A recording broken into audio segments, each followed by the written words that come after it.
Hi, everyone. Welcome to our webinar this evening. It is 7 o'clock, so it's time to get started, but take a minute here and kind of let everybody get into the webinar, and then we will jump in. If you would, let us know what year or years, if you have multiple kids, what year your student's going to graduate from high school. So we have a sense of who's on the call tonight. And if you want, throw the state that you're in there as well, so we can see where everyone is calling in from. That would be helpful. You can drop it in the chat there, maybe. Looks like we got a 26, New Jersey. All right, New Jersey. Well, I'm there. Class of 2026. Do we have any 27s tonight too? Or multiple kids. Mm-hmm. 26 and 30. Okay. There you go. Yep. I have two in college and a freshman in high school, so I feel your pain. All right. So why don't we go ahead and get started? Looks like we maybe have a few folks trickling in. That's just fine. So um, this is, we're going to be talking about return on investment for colleges tonight. And so before we jump in, though, just a quick housekeeping stuff. If we're going to give you some kind of high level advice on financial aid and how to look at college as an investment and how to determine what kind of return you're going to get on that investment, all that kind of good stuff. But if you have questions along the way, again, we're just going to be hitting kind of generalized information. If you have questions, drop them in the Q&A. That's easier for us to keep track if they're in the Q&A. We get it's kind of confusing if they show up in the chat. And so drop in the Q&A so everybody can see them, and we'll try to handle those as best we can throughout the webinar tonight. And then also, once the webinar is over, if you have additional questions or things you want to talk to us about in terms of like getting some help with all of this stuff, we'll show you how you can book a consult with us to talk to us about your situation and so forth. So, all right. So let's start with, we should probably start with some introductions, right? Yeah. All right, good. So my name is Jason Slone, and I'm one of the college planning experts here at College Aid Pro. A little bit about my background. I've actually been in higher education for a very long time. I just realized that if you count teaching while I was in graduate school, this is my 25th year of being in college. I still teach a couple college classes here at the university. I live in Savannah, Georgia. And so I've been a college professor since for a long time. I was actually a university dean for 7 years as well. So I always joke that I'm the former dean that spills the beans on how the financial aid system works, so parents don't have to pay as much, so you don't have to pay full price. More importantly, though, probably most importantly, I am a parent of three. I have two kids in college right now. One's just starting a senior year, just about to be off the payroll soon, and a rising sophomore. And then our daughter just started her ninth grade year, freshman year in high school. So I have gone through this as a parent, and I'll tell you, I've been a financial advisor also for a long time, since 2008. I've been doing college planning for a long time. But when your own kids go through it, and you feel all the emotions and everything, yeah, I know what that's like. I've gone through it. So anyway, I'm talking too much. Let me pass over to my friend and teammate here, Kevin Murphy. Murphy, you want to tell me about you?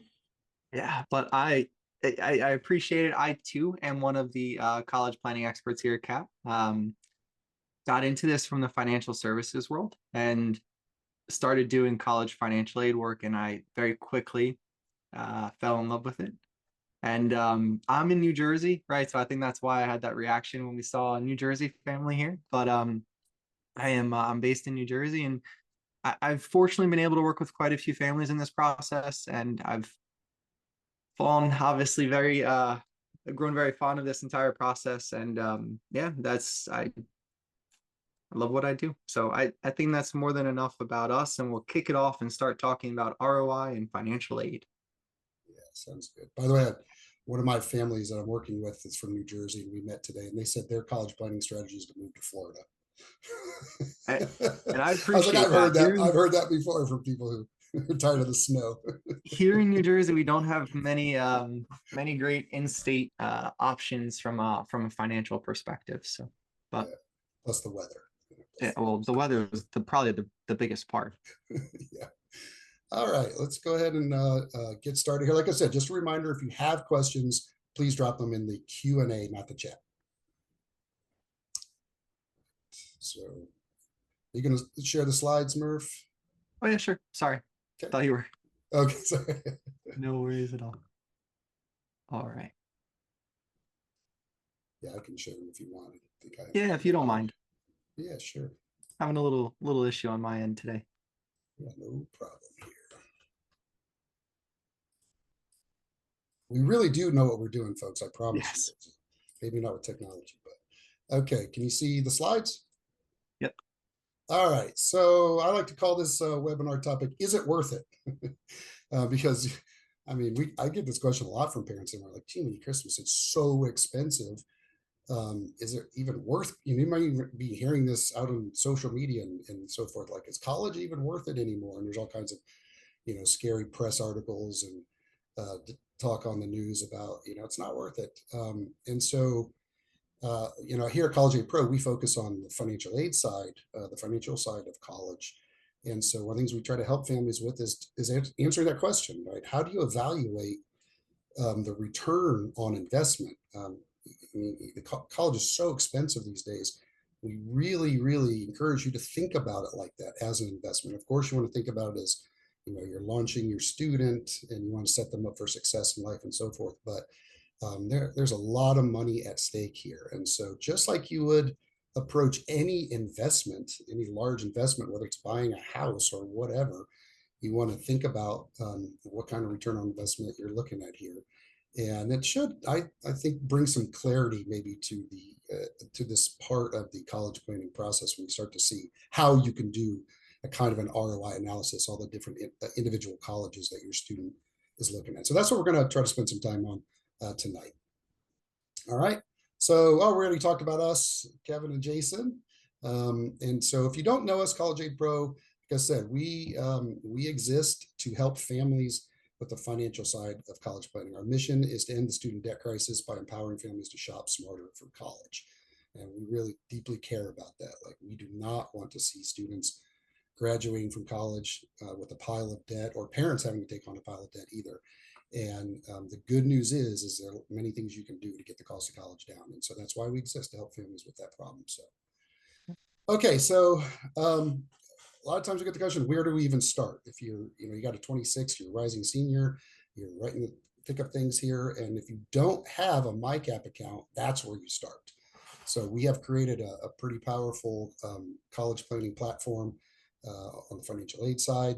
And you can get a free account with us. So just go to mycap.collegeaidpro.com and set up a free MyCap account if you haven't already done so. It takes a few minutes. You put in your financial information about your students' grades and test scores and some stuff like that, and it's going to help you project out, different cost of different colleges and so forth. And we're going to show you that tonight here in the webinar. We're going to take a little bit of a dive into our platform so you can see how it works. Okay. All right. Murph, you're Yeah. really good at this. You want to tell them about financial aid? I'll take care of this part. So it's very, and this is high level. Everyone needs to understand these basics. It's important to understand what we're even talking about when it comes to financial aid. And there's different buckets. There's different types of money that you can get from, whether it's the school, whether it's the government. We just had a question in the Q&A about New Jersey, and I referenced even some state funding. But anything that is based on your finances, right? So that would be your tax information and your assets. That is going to be a need-based grant. If your income and assets allowed you to get money, right, and that's part of the forms that we'll go over in a little bit, then that will be based on financial need. Now, let's say your student, their test scores, their GPA, factoring all of those considerations in, that would be a merit-based scholarship. And there's plenty of schools that will give merit scholarships and discount for most students who apply and get accepted there. So merit-based scholarships are another avenue of funding. And then the last option for financial aid is self-help. And I don't think it's completely fair to consider this financial aid because it's either loans, right? Loans from the federal government or the school, or work that has to obviously be earned and worked for. So it isn't free money by any means, but a lot of colleges do consider this a means of financial aid and a means of helping your family pay. So just high level, those three main buckets, that's what you need to focus on. And really important, you need to understand which of these buckets your family would actually be eligible for, whether it's your students going to be eligible for a lot of merit-based scholarships, or your family based on your income and assets would qualify for a lot of need-based grants, because you may approach this process slightly different and you may pick certain schools based on that. Anything you want to add to that, Jason? Nope, that's pretty good. Need-based grants, merit-based scholarships, that's the best. It's free money. All It's free. a gift. It's a gift. So Yep. try to get as much as possible. Gift aid. Yep. Now, to understand if your family will be eligible for need-based grants, this formula is kind of the key, right? Cost of attendance, the full sticker price of a college, room, board, books, personal expenses, all of that's estimated. It's on the college's website, minus your student aid index. Your student aid index is a number that's determined based off your income and assets, and it's used to determine how much financial aid your family is eligible for, right? By creating a free MyCap account, you will find out your student aid index once you fill out your profile. So very, very helpful number to know upfront as you start this process. The difference between the two, right? Cost of attendance minus student aid index equals how much financial need your family has. And that's essentially now up to the colleges to meet, right? So if you qualified for $40,000 of need, it doesn't always mean that the college is going to give you $40,000. Every college has their own business model, their own policy in terms of how they award money, and it truly does vary from school to school.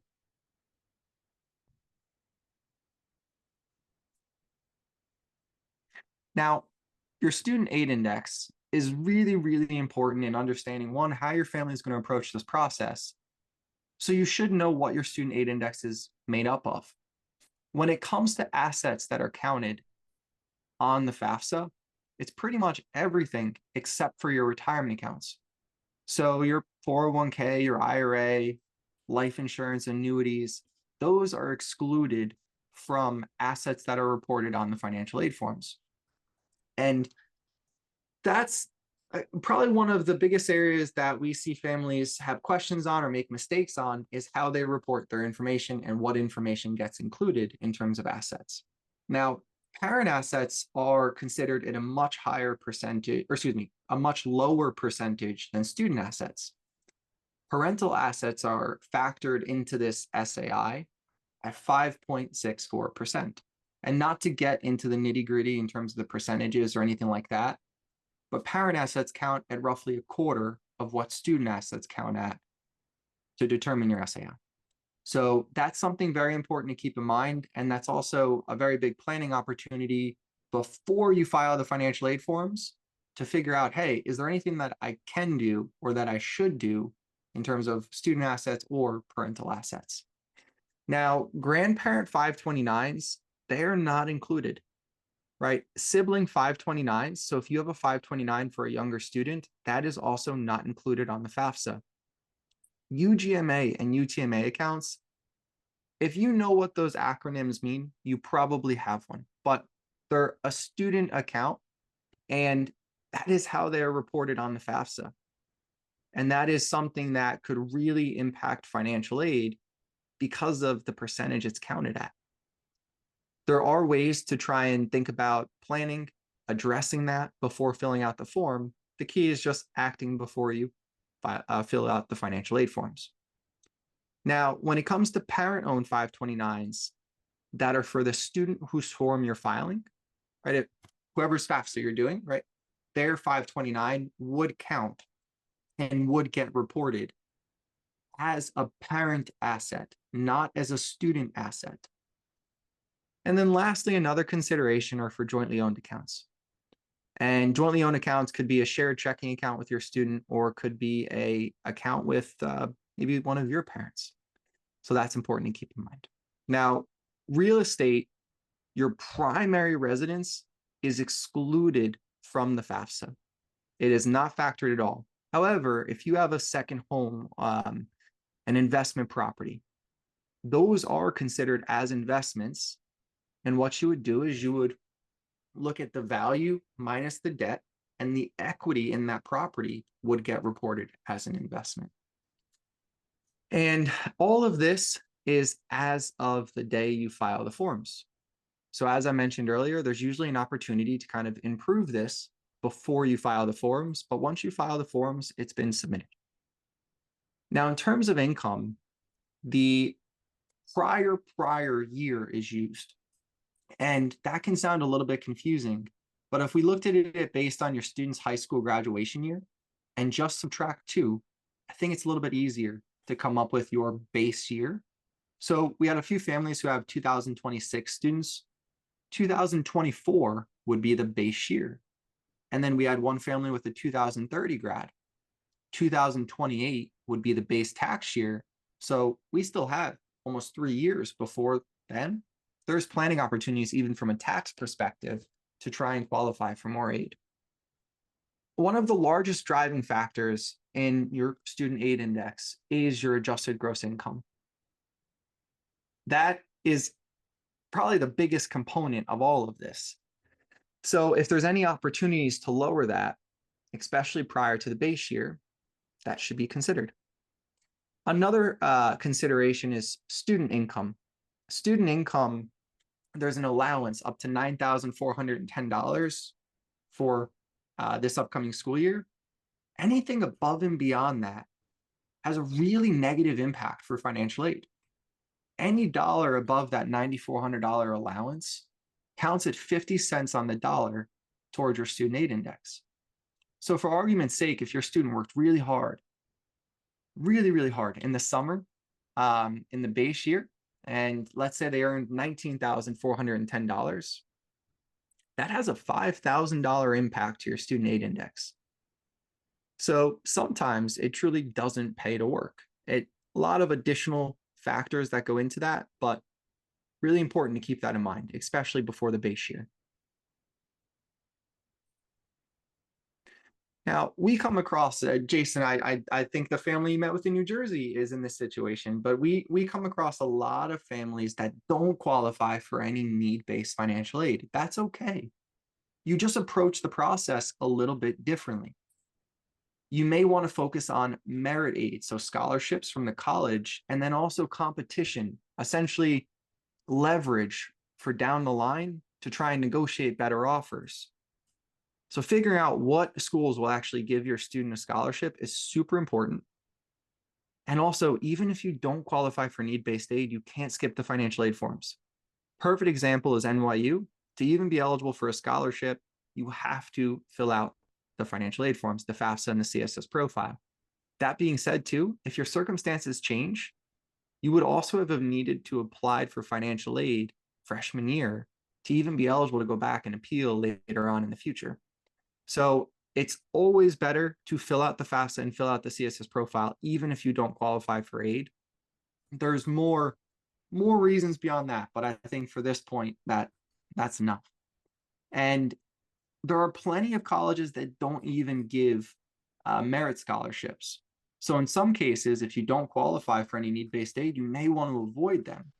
And very easy, simple examples of schools that give 0 in terms of merit scholarships, all of the Ivy League schools, NESCAC schools, they don't give any merit scholarships. It's all need-based financial aid. And anyone you may have heard whose student got a scholarship at those schools, well, between us, I wouldn't believe that. And in terms of leverage that I mentioned earlier, a lot of colleges compete with one another, right? They're trying to get the same student.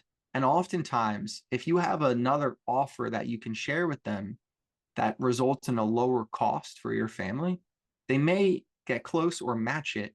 So that's a big strategy that we talk about. All right. Why don't we take a break there? That's all good. And jump into our software program and kind of show you what this all looks like. Let me do this here. I'm going to stop sharing just briefly and pull up College Aid Pro and maybe share. Okay, so this is just this is a dummy account. It's not a real person, but this is what the software looks like. And if you have the free basic version of this, you can look at 3 schools. But if you upgrade to our premium subscription, it's $4.99 a month. It's $5 a month. It's price of a cup of coffee. Very, very affordable. That'll unlock an unlimited number of schools. And so, as we said earlier on, you start by filling out your profile, put in some basic information about your student, grades, test scores, major, that kind of stuff, and then some basic information that you would put on the financial aid forms, on the FAFSA and so forth. And so our system mimics the financial aid form, so you'll have a sense of what your student aid index is, how much aid you're going to get, and so forth and so on. Merit scholarship projections will be based on the grades and test scores, and need-based grant projections will be based on your financial information here. And there's also a little tool in here where we call it My College Budget, where you can put in, do you have any savings plan, 529 save? Are you pledging any money towards college? Like, you're willing to pay a certain amount for your student? Can you cash flow, during college? Because just about every college has a monthly payment plan. Say like, well, we can put in $500 a month or whatever. Is your student going to contribute? Is the grandparent going to contribute? And that'll help you build a basic budget. And with all this information, then you can start to do a return on investment analysis. Okay, and let me show you kind of what that looks like. So, based on this dummy case, this family has a federal SAI of about $66,000 per year. So that would be for FAFSA only schools, like public universities, for example. Most publics, not all, there are a few exceptions, but. And then the CSS profile generates this institutional SAI. This would be for a lot of like top 400 private schools, kind of 300 private schools kind of thing. And you can see it's lower than the federal. And as Murph said earlier, the difference between the cost and your student aid index is how much need you qualify for. But just because you qualify for a need doesn't mean that school's going to meet 100% of that need with grants, which is free money. They might meet some of that need with loans. So you got to take all of this into consideration when looking at the true cost of college, and therefore a return on investment kind of analysis. Okay, so in this dummy case, this is the SAI numbers at profile schools, SAI number at FAFSA schools, and this family has a budget about what I call a debt-free degree budget of about $25,000 per year. So now that you know these numbers, you can start looking at return on investment. Okay, so here's a list of schools. I'll just pull up a couple to kind of show you how you can do an ROI analysis, because there's a couple of different ways you can do it in our system, and they're pretty helpful. So this one, Columbia University in New York City, it's going to tell you the admissions profile, highly selective, or what I say highly rejective schools. It's much more accurate than highly selective. So only 4% of the kids get in who apply, they get in. And then you can start looking at the financial aid profile of each school. Okay, so Hey, Jason, real quick, I don't mean to interrupt. We have yeah, someone writing in saying that we're both echoing a little bit. So maybe I'm gonna get closer to my microphone, but maybe be able to do the same. yeah, sure. Let me pull my mic closer. I actually have a new microphone, so it's probably my fault. I'm gonna send this one back to Amazon, I think. So hopefully that's a little better. Sorry about Yeah, that. hopefully on my end too. Yeah. Um, Okay, so as I was saying, like, so you can look at the financial aid profile. So Columbia, here's their need-based aid profile. They're a CSS profile school, and they will meet 100% of your need. Okay, so whatever the difference is between the cost of attendance and the SAI determines your financial aid. So if they meet 100% of need, they'll meet that with grants. But Columbia does not give merit-based aid. They're a meets need only school. Okay, and so you're not going to get any scholarships there. I don't care if your kid is perfect SAT, perfect GPA, had a tech startup that used AI to cure cancer. They're not going to give you a scholarship.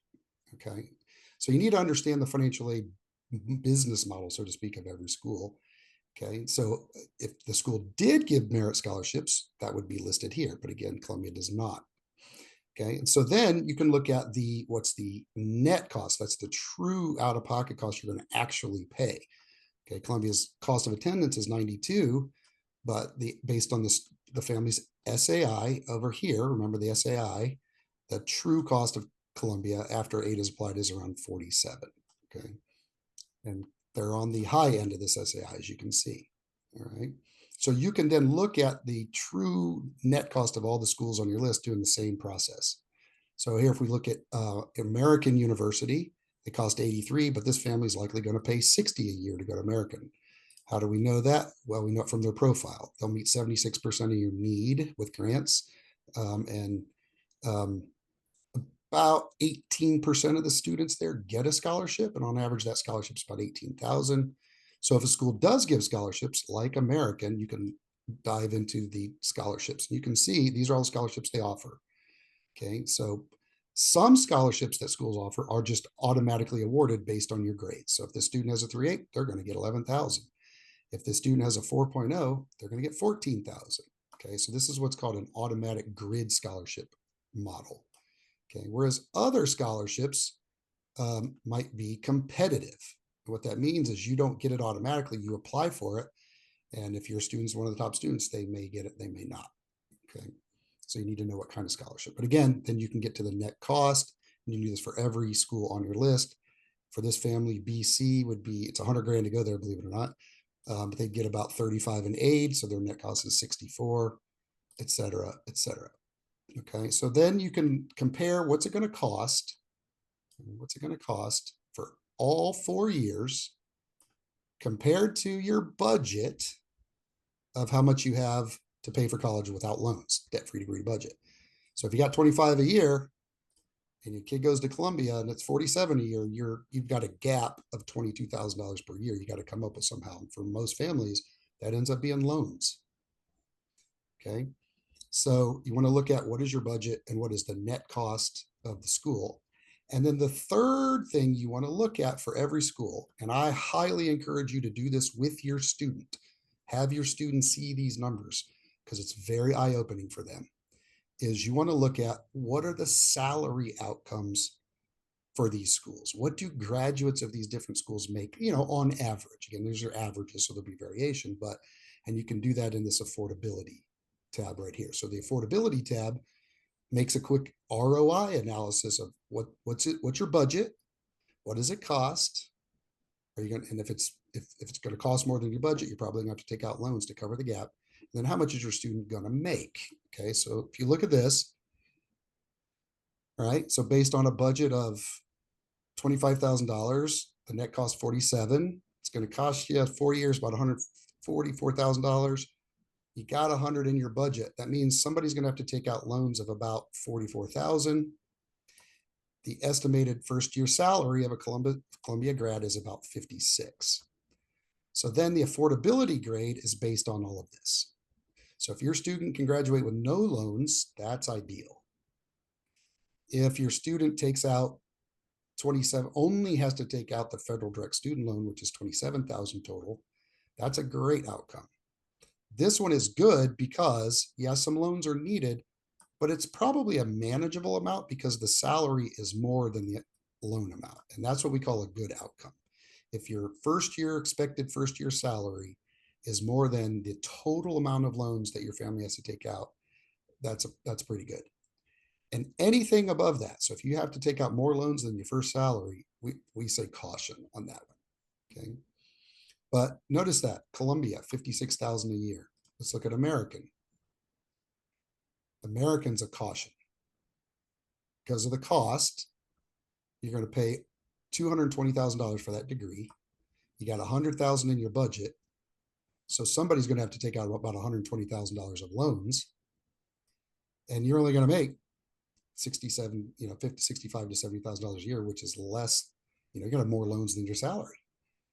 And so that's a big caution because the ROI just isn't there. In other words, you're paying way too much for what you're getting in terms of investment. What about BC for this family? Caution. It's going to cost you $233,000 to buy this degree. Again, you got $100,000 in your budget. Somebody's going to have to take out $133,000 of loans. The kid's only going to make 70. Again, you're paying a lot more than what you're getting. Okay. We'll go through each of these, kind of do this. Here's Case Western in Ohio. That's a caution for this family. It's going to cost them $257,000. They got 100, so somebody's got to take out $157,000 from loans. Salary is going to be in the 70s. Another big caution. What about Fairfield University in Connecticut? Caution. Look at the cost, the loans, the salary. Look at what we got here. Sacred Heart, caution, net cost, budget, loans, salary. Okay, so this is how you can do a quick kind of analysis. What about UMass?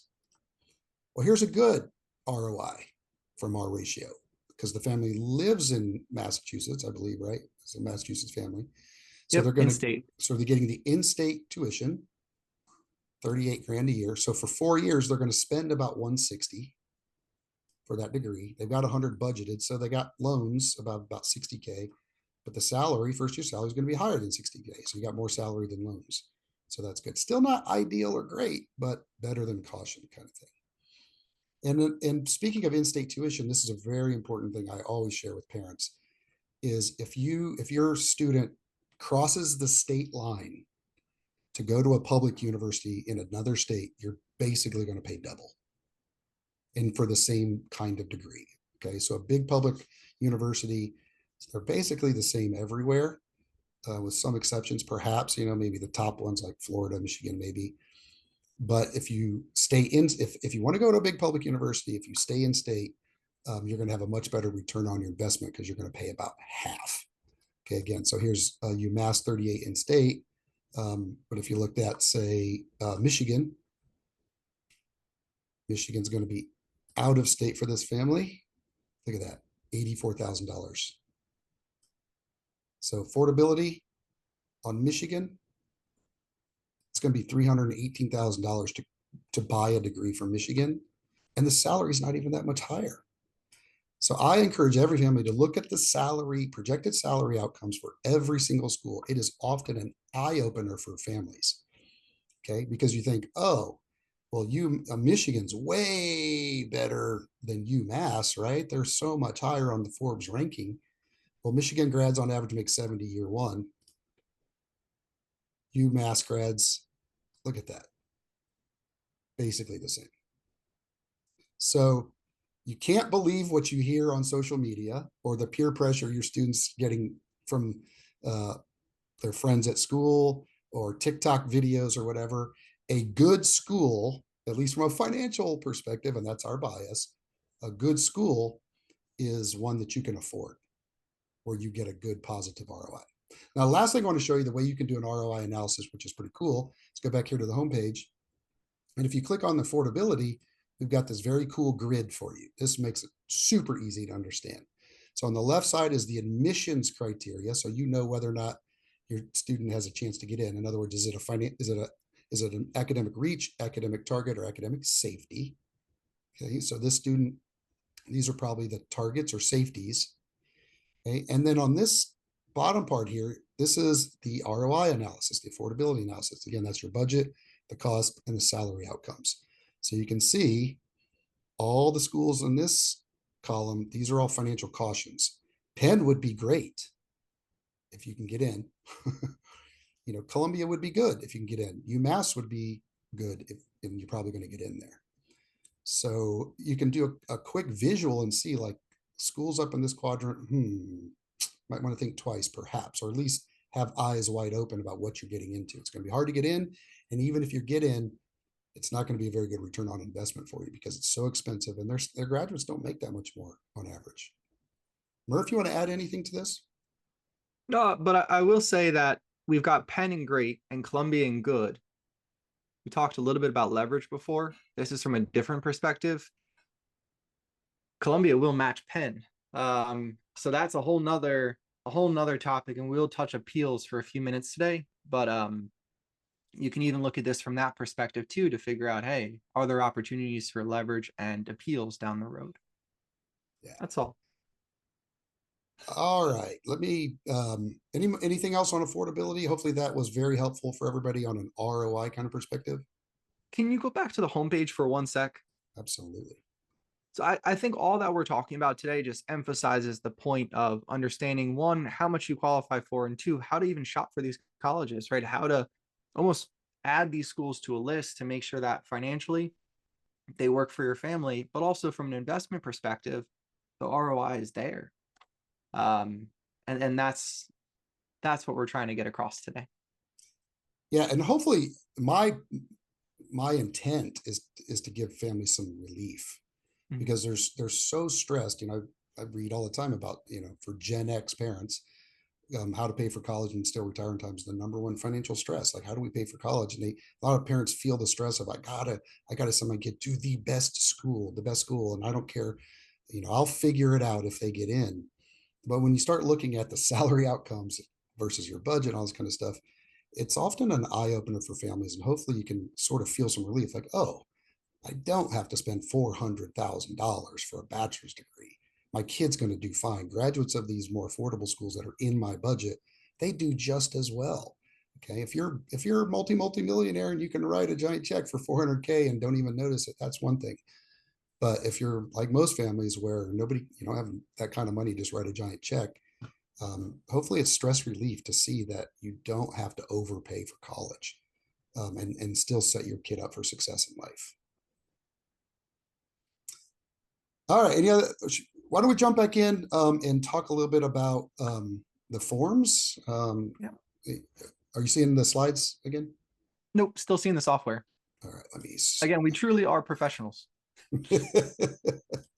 Just not professional Screen shares. Zoom screen Yeah. shares. How about that? Is that right? Yes, it's perfect. Okay. Woo. Yeah. All right, everyone. So I mentioned it before, but the FAFSA, the free application for federal student aid, pretty much the starting point for all of this. It goes live October 1st of senior year. So if your student's going to be graduating 2026, that's going to go live this October, right? That's a really good reason to kind of kickstart all of these conversations and this entire process, because between now and October, there's what, month and a half? But so again, the prior year is the base income year, and sometimes the prior year isn't reflective of the current situation, and that is something that can be addressed on appeals. We will talk about that in a minute. I think most importantly, for any family who's on the call tonight that is separated or divorced, basically a single parent household, the parent who provides the most financial support is the one who files the FAFSA. Oftentimes, that's the custodial parent, given that the student lives with them for the majority of the year. But that being said, that's very, very important. And it's important to get that right, because it could, one, save you a lot of money and get you additional financial aid if you do that right, or two, it could end up costing you quite a bit of money in terms of financial aid that you may have been eligible for. To file the FAFSA, you as the parent will need an account, and your student will need an account as well. You go to studentaid.gov, the link that's on the screen, create your account, and save that information, save the backup code, save the challenge questions. But you will ultimately need that in a short period of time. Anything you want to add about the FAFSA? No, I would just encourage families, if you have rising seniors, get those, IDs, set up now so that they're ready to go instead of waiting for the last minute. Yep. And also, there's many situations where it may just be helpful to have the other parent in the household still just create an account, in case there's any issues getting into the account when you're filing it, or also in case you're married filing separately. Different reasons, but could be helpful. Do you want to go to the next slide on the CSS? Yeah, there we go. I was answering questions. I was typing. So CSS profile. So College Scholarship Service is what it stands for, and it's a private financial aid form from College Board, the same folks who you have probably paid for your student to take an SAT. That is who the form is through, and it's around 250 schools. Think the Ivies, really selective, competitive, expensive private schools, and some public schools. I think we had Michigan before they use it, that use this form. And it's typically because they give more of their own money. So they want to know more about your family's circumstances. Oh, I skipped over it. This too goes live October 1st. I think last year was even a little bit before then, but 10/1 is that big day that it will be open. Now, one of the biggest differences between the CSS profile and the FAFSA is that the equity in your primary residence, the house you live in, is treated essentially as a checking account at some of these colleges. And that can have a really big impact in terms of how much financial aid you get, or the ultimate cost, based on how much equity you have in your house. Now, I think we all know it's not completely fair for colleges to do that. So Hopefully there are some ways to address that, whether it be on appeal or with the right valuation. But that being said, that's a really big consideration on the CSS profile. For any family on tonight's call that is divorced or separated, unlike the FAFSA, there is a non-custodial profile that many CSS profile schools require. It's another CSS profile for the non-custodial parent, going to require all of their information, all of their assets. So that's an important consideration. There is a waiver. That waiver, it takes a little bit to get it. No contact, no financial support, even abuse. Those are some of the reasons that colleges would consider a waiver, but it's pretty serious to get a waiver. Now, anyone who owns a business, that's going to be a little bit different on the CSS profile. More questions, I think more opportunity for mistakes there. Also, more opportunity to plan ahead of time. But CSS profiles that will have an impact for business owners. There is something called a business farm supplement that some colleges require. They may want your business tax returns, but also valuations and other information that goes on there does complicate it, unfortunately, for business owners. And I think to sum this all up, the CSS profile is a more complex form. They ask way more questions, therefore there's way more in terms of room for mistake. With that though, it's because these colleges give more money. Generally speaking, the colleges that use it are going to be giving more of their own money. So, a simple strategy, doing the CSS profile right really does go a long way in terms of your ultimate your aid package from the college. And then lastly is just to get onto the CSS profile to fill it out, you're going to use the same account that your student uses to register for the SATs. It's their College Board account. It's not your account. A little bit different for a non-custodial profile. The non-custodial parent would essentially have to create their own student account on College Board's website.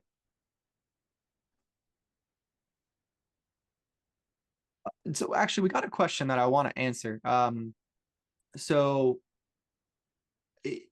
Someone just asked, if applying on the CSS profile, can your student see your income and assets? If they know where to go, it's their login, it's their password, they would actually be able to see that information if they know where to go. But I thought that was a good question, an interesting question to answer live. Yeah, there's also another good we could do live quickly and then jump into appeals is Yeah. how do colleges use the information to grant packages on the CSS profile? So as Murph mentioned, they all do it differently. That's why the institution by institution, they all have a slightly different methodology they use. And so the MyCap software will help you with that though. And I just want to go a little bit further in terms of how they all do it differently. And that could be part of the upfront strategy. We mentioned Boston College before. They use 100% of your home equity, right? And sometimes on the back end, they're getting this College Board value. They may even take that over the value that you give them. NYU, same thing. We mentioned that school earlier. And then there are some schools that don't use it at all, like Princeton, like Penn. They don't use equity. And then there are others that cap it 1, 2, 3 times your income. But that being said, if they are using it, they're taking around 5% of the equity to whatever extent that they're using it. And if you have, I'm going to use some random numbers, $500,000 in equity at a school like Boston College or NYU, that can make college $25,000 more expensive per year. So it really does go a long way. And that's part of the importance of getting the strategy right on the CSS profile, because home equity clearly matters. Now, from home equity to appeals, I think that's actually a good segue, because that is something that does often come up in appeals. But appeals are a part of the process that typically takes place spring of your student's senior year. And the appeals process, it's not haggling for a used car or anything like that, but it's creating a really strong argument as to why you deserve more money. There's different reasons that work, and it's important to share that as a story, right? It's also important to show that you know what you're talking about, and maybe you've done the homework and know, hey, based on my $20,000 decrease in income, I'm eligible for $4,000 more in financial aid. Those are things that actually could stand out. You may also just know, hey, if I got $5,000 more from this school, I would be comfortable letting my student commit. So different things to consider there, but I do think that that's an important strategy. I've mentioned several times leverage and competing colleges, but that is another strategy. And it isn't as simple as saying this other college gave me the money. You truly do have to show it. There's quite a bit that could be going on in a family's circumstances that are not reflected on the tax returns. Think medical expenses, elder care expenses. These are things that could easily be appealed. And we saw this year. Our families who worked with us one-on-one got roughly an extra $5 million in aid on appeals. Most of that wasn't from the first appeal. It was from the second or the third. So being persistent, super important. And having your student be involved is also good, because at the end of the day, the colleges want to know that they're involved and they're being an adult and they're being responsible, and they're the ones who want the money, not you. Last thing is just the enrollment deposit. In many cases, get the appeals done before you submit the enrollment deposit. There are some circumstances, maybe a recent job loss. For example, if a job is lost in January, the college won't necessarily let you appeal in March. You might have to wait until June or July. So there are some instances where you absolutely can't do it, but for the most part, you should absolutely try and get the appeal done before the enrollment deposit, because it doesn't make it any easier once you commit. Anything you want to add on appeals? Yeah, I mean, maybe you want to share with them like some of the winning stories from the class of 2025 and how important this part of the process is. I think it would be good to highlight that, because it shows you should not, you can't skip that part of the process. Yeah, I can share the craziest story from Yeah, all of go my for it. clients. So Syracuse University, zero scholarship offer, appeal, they offered 5K. 20K over 4 years. That's pretty good, right? That's 20K is 20K. Yep. I can do a lot more with 20K than zero. And then they appealed a second time and they doubled, Syracuse doubled it, 10K a year. So that's $40,000 in savings. The family decided it was still too expensive and told Syracuse, no, we're going somewhere else. Syracuse came back and offered 60,000 a year in scholarship, $240,000 total. Now that's a very unusual case, just to be No, it realistic. wasn't But though. It's so this year for Syracuse though, we saw that with a lot of families. yeah, But you had a lot of successful appeals this year. I know that Sacred Heart, Trinity, tens and tens of thousands of dollars in extra aid. yeah, There's such a range. Out of that 5 million, I think that's from around 90 or 100 families. But some families got 5,000, which is still $20,000 over the course of 4 years. We had some families. I had a family from Colby get 74,000. Plenty of families, Tufts, BU, an extra $50,000, which is $200,000. yeah, Seriously, that literally is guaranteed 200,000 because BU guarantees their scholarship or financial aid for all 4 years. yeah. So lots of opportunity there.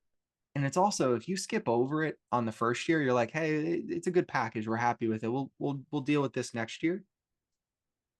It's not the right strategy. You truly, before committing, before that deposit's placed, you want to fight for as much money as possible. And fight is probably not the best word, but you want to plead a case for as much money as possible before that deposit is paid. I like Um, fight. As a parent of college kids, I like that word. I'm comfortable well, with that I mean, you and I know the truth. That's basically what it is. But Fight for your yeah, right. You yeah, um, absolutely. and But this is even still going on. It's August. I had a family, one of our clients got $34,000 more in grants from Dickinson just last week. yep. It's first week of August. So this is a really important part of the process. So anyway, we're going on and on about it. No, It's no, just me too. it's important. Yeah, BU, Princeton, I forget what other school was, but I just did 3 appeals a couple weeks ago. It's yeah, not too late, but I think it's fair to say these circumstances with appeals this late, they're for a reason. And again, you still really want to try and get it done before the deposit is placed. With all of these circumstances, they're yeah, couldn't be appealed until now. yeah. But All right, we have Okay. about a few minutes left here. If anyone has, looks like we've answered all of the questions that are in the Q&A. Yep. But if anybody has some questions, we've probably got some time here. And then we also want to share with you some. Go ahead. It looks like somebody's raised their hand. Go ahead and drop your question in the Q&A if you would. We can try to answer it. We also want to share with you some, for those of you stuck around here to the end, some opportunities to get some additional help from us. Absolutely. So first I want to say that and Jason and I, as you can tell, we're very friendly to meet with. We're very friendly to talk to, but we're offering a free 15-minute session, which would allow us to point you in the right direction. It would allow us to tell you where, or at least understand where you're at, and give some guidance on what the best path forward is. Do you want to add any details to what we might cover during a 15-minute call, Jason? Yeah, generally what I always focus on is like, what's your biggest concern? What are your goals? You're trying to graduate debt free, or what's going on, and just really kind of help you, figure out how to get there, whatever that goal is for your family, because every family situation is different.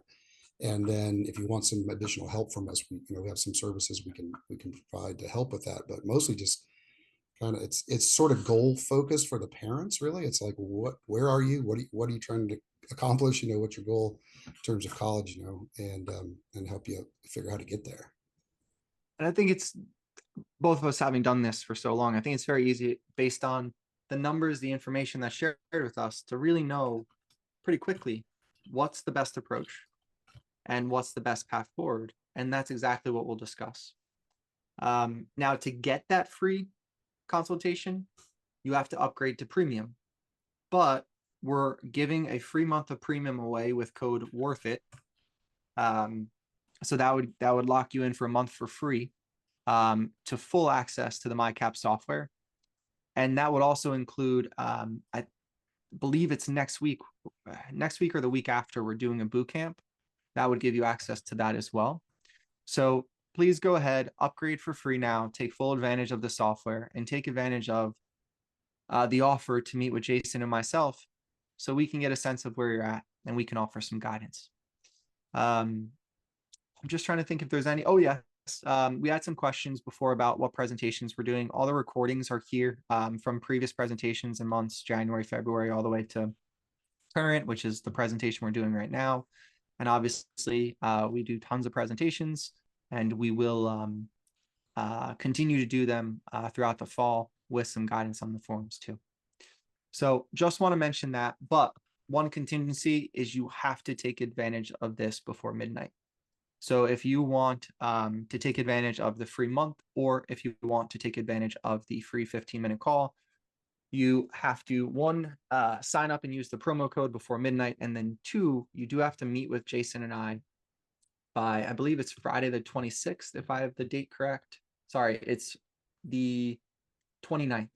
So you have to meet with Jason and I by Friday the 29th of August.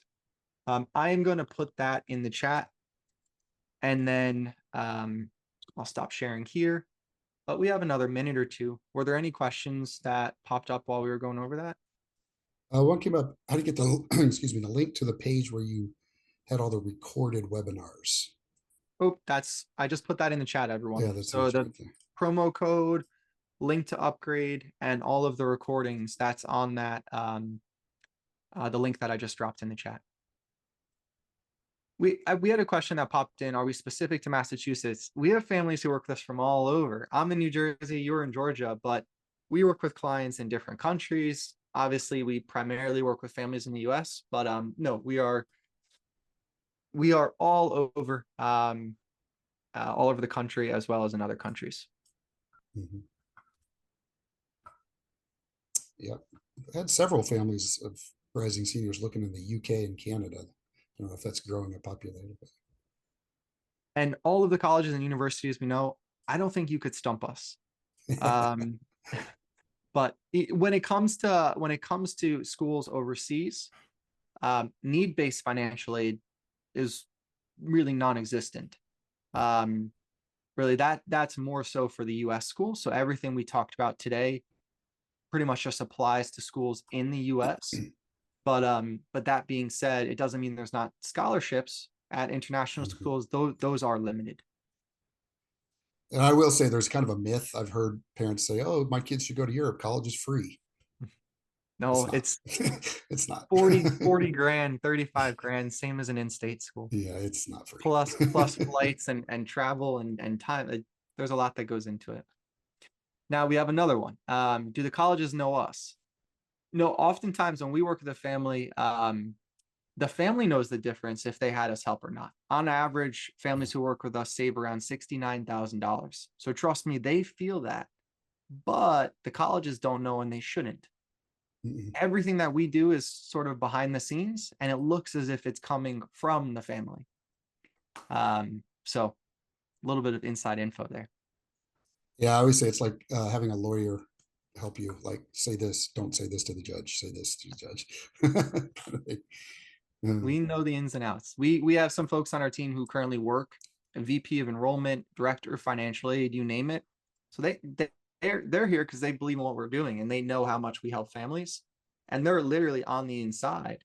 But our role is to help the families, not help the colleges, and lower the costs. So What is another question. Yeah, yeah time you frame. you want to take that one? Yeah, the time frame is we help families all the way till they move into the dorm. And because there's not like one thing you have to do to get the cost of college down. There's like many steps along the way, starting with kind of a lot of stuff we talked about tonight. What's your budget? How much are these schools going to give you in financial aid? How do you get more financial aid? Filing the forms, going through the appeals process. And then once they decide where they're going and you know what the real cost is going to be, figuring out how do you pay the bill? Are loans going to be required? If loans, who's taking the loans? Parent loans, student loans, federal loans, state loans, private lender loans. So, we help families through the whole entire process because you really have to, you have to work the entire process, not just one little piece of it. So, And on that, we didn't talk about this tonight. It wasn't the topic of the presentation, but loans just changed a lot last month. yeah. And ROI and shopping for college upfront has never been more important. And planning this upfront and knowing how much financial aid you qualify for and how much a college is going to cost. Because in the past, if you unfortunately didn't do that right, you still had an out, you still had an option. But starting next year, you won't necessarily have an option, which I'm referring to the Parent Plus loan and the recent changes with the big beautiful bill. But that's big, and that's definitely a reason to not only meet with Jason and myself, but just dive headfirst into this process right away. We're trying to help you prepare and be better off, not be in a situation in uh, May of your student's senior year where there are no good options. But all right, any other questions? Oh, I don't know, what but part of New Jersey am I from? I exactly. I live in West Long Branch, but down, as Matt would say, down the Jersey Shore. But yes, West Long Branch. Um, okay, and then one last question. Grad school costs are that's a whole different beast, and those loans were also just changed last month, but that's a whole different beast. And I think that's I think that's it for tonight, right? let me show one more thing. Okay. And because I should have talked about this before and I forgot to, and that is the impact of loans on the return on investment. Mhm. And a really quick math with a loan calculator. If you took out $25,000 a year in loans over 4 years, that's 100K. At the current Parent Plus loan rate of 9%, your family would have a monthly payment of about $1,200 for 10 years and pay an additional $50,000 in interest. So your $100,000 borrowing is actually $150,000. So that's hopefully a take home kind of data point there, like how important it is to try to get the cost down as much as possible and avoid and try to minimize the loan damage for your Yeah. to maximize your ROI. And are the payments manageable? Every $10,000 is around $125 a month in a student loan payment. Well, when does that not become manageable anymore? So really good point there. We used to have that chart, which I know we don't have, but that showed the difference between the Parent Plus and maybe some private options. But 1 percentage point, 2 percentage points could be tens and tens of thousands of dollars over the life of the loan. Plus the origination fee, 4.2 to 8%. Yeah. But yeah, Well, lots of planning. we got one more question. This will be the last one for the night, but I have to share to answer it. What private scholarships? We didn't talk about this tonight, but premium members, we have a private scholarship search engine if you're a premium Mhm. subscriber, and we have almost 7,000 scholarships in there. 6,760 scholarships, and they're all been vetted. Private scholarships, outside scholarships, and you can go and explore that if you're a premium member. I know I've added some in there. So those are not just everything that you find in the search databases. We do put our own knowledge and scholarships in there as well. But and then when we work one-on-one with families too, we try and make sure you do get everything you possibly can get, private scholarships, but we also do really focus on maximizing money directly from the college, because Yeah, you can go and get $5,000 in scholarships, and guess what?